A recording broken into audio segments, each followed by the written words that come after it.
নমস্কার, আমি শঙ্কু রয়েছে।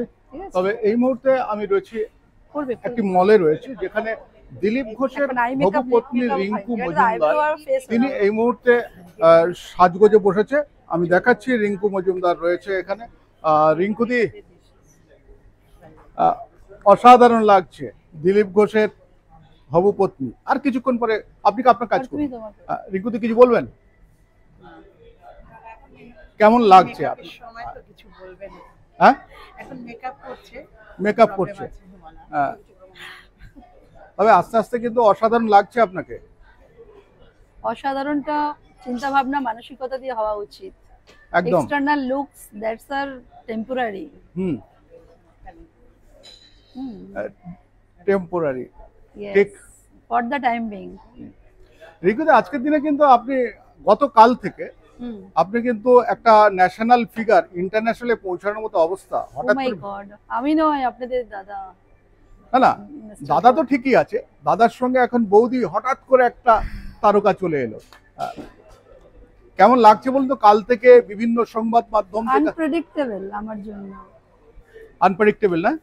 Completely unpredictable. আগে কোনোদিন ভেবেছিলেন এই ধাক্কাটা? আমি মানে এক মিনিটের জন্য ভাবিনি এরকম লাইভ হতে পারে। ঠিক কন্টিনিউ মিডিয়ার বন্যা বয়ে যাচ্ছে ফোনে। হ্যাঁ, অনর্গল প্রশ্ন, তার উত্তর। বাড়ি থেকে পার্লার, পার্লার থেকে বাড়ি, সেখান থেকে আবার একটা আমি ভাবতে পারিনি রাস্তা দিয়ে গাড়ি, আশেপাশে গাড়ি স্লো করে করে পর্যন্ত গাড়ির কাজ খুলে বলছি বলুন কিছু। আমি ভাবিনি, রিয়েলি ভাবিনি। এক অসাধারণ অনুভূতি না? হ্যাঁ, সিগন্যালের আগে গাড়ি স্লো করে কাজটা নামান ম্যাডাম একটু। আচ্ছা, আপনার পাশে এক্ষুনি যারা রয়েছে তারা তো আবার বেরোলে ধরে ফেলবে আপনাকে। একটা বড় রাজনৈতিক নেতার পত্নী, ধরেই নি পত্নী, তা কিছু মেসেজ দেবেন? কোন পার্সপেক্টিভ থেকে? একেবারে সোশ্যাল মেসেজ। অনেকেরা ট্রোল করছে, জানেন তো, দিলীপ ঘোষকে নিয়ে ট্রোল করছে যে এই বয়সে বিয়ে করছে। সেটা নিয়ে কি বলবেন? সেটা তার ব্যক্তিগত সিদ্ধান্ত। কারণ উনি নিজে পড়ে, ওনার আগে হচ্ছে ওনার রাষ্ট্র। উনি একজন রাষ্ট্রবাদী নেতা। হ্যাঁ, তাই ওনার জীবনে হয়তো অবকাশ পাননি এই সমস্ত ব্যক্তিগত সিদ্ধান্তে উপনীত হবার জন্য। আমি হয়তো ওনাকে ভাবাতে পেরেছি যে না, জীবনে এটাও প্রয়োজন আছে। একটা মানুষের জীবদ্দশায় তার কমপ্লিটনেস আসে, সংসার জীবনযাপনটাও তার মধ্যে একটা অঙ্গ। সোশ্যাল লাইফ হলো, পলিটিক্যাল লাইফ হলো, কেউ শুরু দিয়ে শুরু করে দাম্পত্য জীবনটা, কেউ লাস্ট ফেজে এসে করছেন, তো এটাই তো ভালো। তার মানে এতদিন তো উনি পুরো পিওর গোল্ডের মতন ছিলেন, পার্টির জন্য, সমাজের জন্য, রাষ্ট্রের জন্য। আজ বোধহয় বিজেপির কিছু একটা ঘোষণা হবে বিকেলে।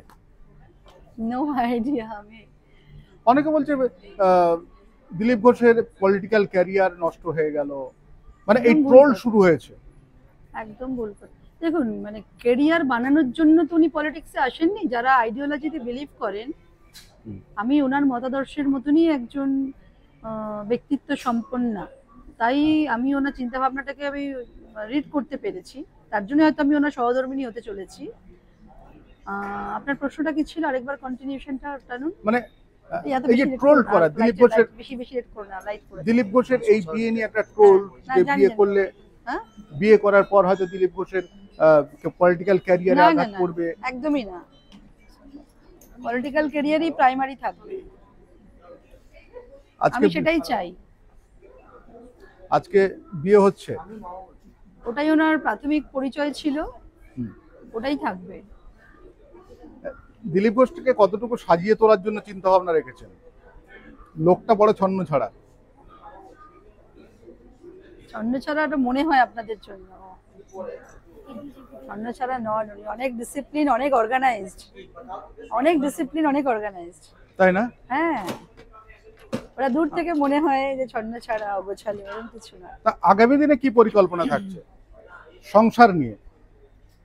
সংসারটা আমাদের কাছে সেকেন্ডারি, আমাদের কাছে রাষ্ট্র চেতনা, দেশাত্মবোধ, এটা আমাদের কাছে আগে, সমাজের পরিবর্তন, পশ্চিমবঙ্গের পরিবর্তন, সংসারটা চলতে থাকবে সাইমেলটেনিয়াসলি, তাই না? একদম। ভুল কিছু বললাম না, ভুল কিছু বললেন, ঠিক আছে। তাহলে দিলীপ আজকে কি রং মাখবে? দিলীপ আজকে কি রং মাখবে? কিরকম? ওই যে আপনাকে প্রথমে বললাম, মানে আপনি ঠোঁটে আজকে কি কালার মাখবেন? Red, red shade. রেড কেন? শুভ। শুভ। আমার জন্য শুভ, বিবাহের জন্য শুভ। Red is lucky colour for me. তবে রিঙ্কুদি, আজকে যেদিন থেকে আপনার সঙ্গে কথা হচ্ছিল আপনাদের বিয়ের ব্যাপার নিয়ে, আজকের দিনটা এই যে চলে এসছে, এটা কিন্তু আমার দিক থেকে খুব ভালো আনন্দের একটা বিষয়। আপনিও আমাকে একসময় জিজ্ঞাসা করেছিলেন যে আমি এটাকে কিভাবে নিচ্ছি, সে সময় কিন্তু আমি স্বাগতম জানিয়েছিলাম। আজকে আপনার মুখের হাসি, এই হাসিটা কিন্তু আগে দেখিনি। কি কি দিদি, দিদি রিঙ্কুদির এই হাসিটা আগে দেখেছেন? না, এটা তো একটা, এটা একটা অন্য অন্য পরিবর্তনের হাসি না? একদমই তাই। হ্যাঁ, একদম অন্যরকম হাসি, এটা আনন্দের হাসি। একদম।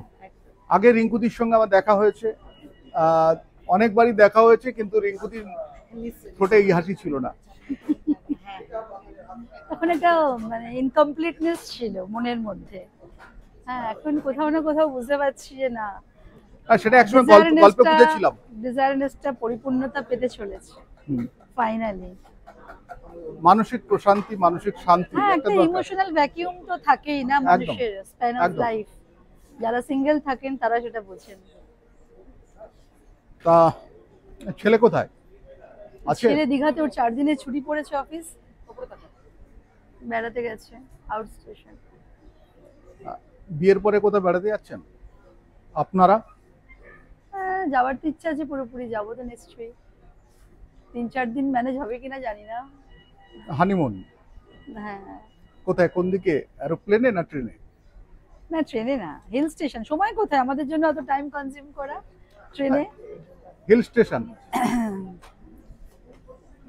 দিলীপ দার সঙ্গে তো দেখা হলো না।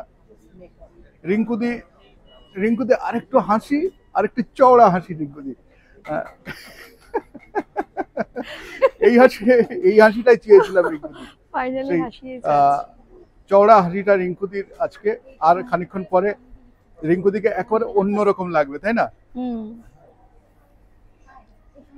কতদিন এইভাবে সাজেননি? বছর পাঁচেক একটা বিয়ে বাড়িতে গেছিলাম, তখন এখান থেকে মেকআপ করে গেছিলাম, ফেস কানাডা থেকে। হ্যাঁ। আর আমি লরিয়েলেরই প্রিমিয়াম কাস্টমার। আচ্ছা।